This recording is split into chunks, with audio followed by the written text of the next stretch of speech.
Salam alaikum. Dans cette vidéo, j'ai réalisé le câblage de ce circuit. Un circuit très simple avec une temporisation en délai, retardé à l'enclenchement avec une seule fonction. Voilà. J'ai réalisé aussi le chronogramme de cette fonction pour expliquer le principe de fonctionnement de ce circuit. Voilà.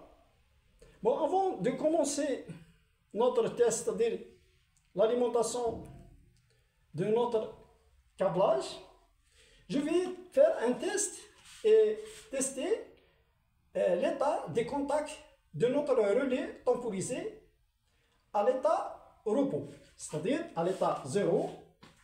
Je vais faire mon test avec l'appareil de mesure, bien sûr, et d'après le schéma qui se trouve sur la carcasse de notre appareil relais temporisé, on a 2 C communs, et entre 2 et 1, c'est un contact fermé au repos, c'est 55, 56, c'est le contact qui va alimenter notre bobine du contacteur, de notre contacteur K1. Bon, je vais faire le test, voilà, avec mon appareil de mesure, voilà. Donc, à l'état de repos, c'est fermé au repos. Donc, c'est juste, c'est fermé au repos. Et entre 2 et 3, normalement, c'est 67, 68 sur notre schéma. C'est le contact qui va alimenter mon voyant, c'est-à-dire le voyant vert. Donc, entre 2 et 3, c'est ouvert au repos. Voilà. Je vais faire mon test, c'est-à-dire alimenter mon circuit en fermant le disjoncteur, bien sûr, unipolaire. Voilà, c'est fermé. Et je vais mettre le commutateur S à la position 1. Voilà. Directement, l'alimentation, vous voyez, l'alimentation de mon relais temporisé et en parallèle, l'alimentation de la bobine du contacteur. Et la lampe, elle est éteinte.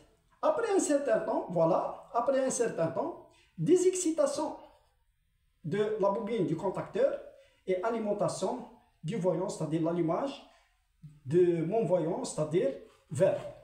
Donc l'indication du circuit, c'est conclu sur mon schéma. Bon, une remarque très importante, c'est le but de cet essai, c'est-à-dire de ce câblage, c'est que, une remarque, c'est-à-dire le relais temporisé en délai a une seule fonction, l'état des contacts reste, c'est-à-dire à la position 0, même en alimentant, c'est-à-dire le relais temporisé. C'est-à-dire, même en alimentant le relais temporisé, les contacts restent à l'état 0. Après un certain temps, c'est bien réglé, les positions des contacts vont changer. C'est-à-dire, fermé au repos, il va s'ouvrir et ouvert au repos va se fermer. C'est une remarque très importante. Donc, c'est le but de l'exercice, c'est-à-dire le test, c'est-à-dire pour faire la comparaison après, on va faire notre câblage sur le relais temporisé off délai et on va faire la comparaison entre les deux relais temporisés. Donc, on va recommencer notre test, c'est-à-dire on va éteindre le circuit, c'est-à-dire désexciter le circuit, et on va expliquer ça sur notre chronogramme. Bon, ici, on a la bobine K1, on a la lampe verte H1, le contact 55-56 fermé au repos, 67-68 ouvert au repos, et on a le commutateur S, et bien sûr la bobine KAT de relais temporisé. Bon, en fermant, c'est-à-dire on a la tension, on a le temps écoulé, voilà.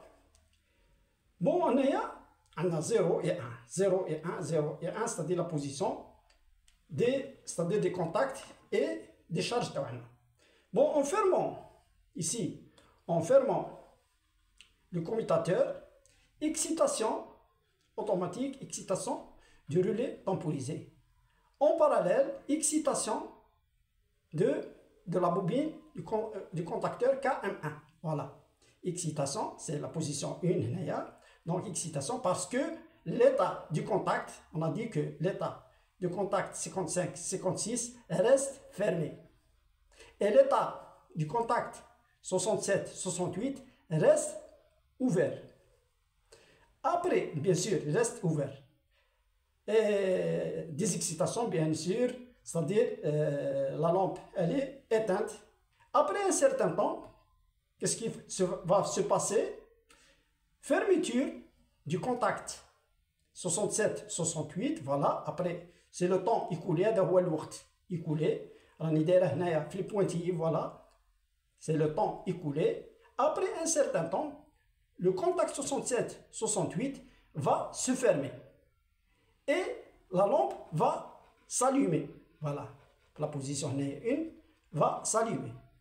Et la bobine du contacteur va se désexciter. Elle revient 0. Bien sûr, l'état du contact va s'ouvrir. Va s'ouvrir et la bobine, bien sûr, va se désexciter. Bon, il y a une remarque, la position du contact, c'est-à-dire les deux contacts, restent à l'état repos, même en alimentant le relais temporisé. Voilà, l'état du contact. C'est 1, voilà. Le contact 67-68, c'est 0. Alimentation de notre bobine directement en parallèle avec relais temporisé. Bon, on a la remarque, deuxième remarque, c'est que la bobine reste désexcitée et la lampe reste alimentée, c'est-à-dire allumée. Madame, c'est-à-dire la bobine du relais temporisé, elle est alimentée, c'est-à-dire un temps illimité. Après, une deuxième étape. Première étape, c'est le temps écoulé. C'est-à-dire une seule fonction. C'est très important de la remarque. C'est-à-dire première étape, c'est-à-dire changement de position du contact et changement de l'état des charges. Et reste jusqu'à, c'est-à-dire désexcitation, c'est-à-dire le changement qui va se passer jusqu'à désexcitation de notre bobine de relais temporisé, c'est-à-dire ouverture du circuit de commande avec bien sûr coupure du courant ou la disjonction, c'est-à-dire du disjoncteur ou bien relais thermique, un défaut, ou bien ouverture du commutateur. Bien sûr, des excitations automatiquement de notre relais temporisé et les contacts reviennent à l'état repos. À l'état repos, c'est-à-dire 55, 56, il va s'ouvrir, il reste à l'état 0 et se fermer, voilà, à l'état 0. Et 67, 68, il va s'ouvrir, c'est-à-dire l'état 0. Donc, la remarque que je vais faire, bon, c'est des excitations, c'est-à-dire de la bobine, bien sûr, première étape, et l'allumage, après le temps écoulé, l'allumage de notre voyant. Donc, l'état reste jusqu'à des excitations de notre relais temporisé. Donc, il y a la remarque, c'est-à-dire, une alternance, ou bien, donc c'est continu jusqu'à des excitations, c'est-à-dire l'ouverture de notre circuit, des excitations du relais temporisé. C'est-à-dire, remarque très importante, c'est la deuxième remarque que je vais faire, donner, c'est-à-dire que je donne aux techniciens pour prendre en considération. C'est très important. Bon, prochaine vidéo, Inch'Allah, c'est-à-dire l'exercice off délai, c'est-à-dire le câblage du relais temporisé off délai et on délai en même temps. On va faire, c'est-à-dire à la fois, c'est-à-dire les deux, et on va faire la comparaison des deux fonctions, Inch'Allah. Wassalamu alaikum wa rahmatullahi wa barakatuh.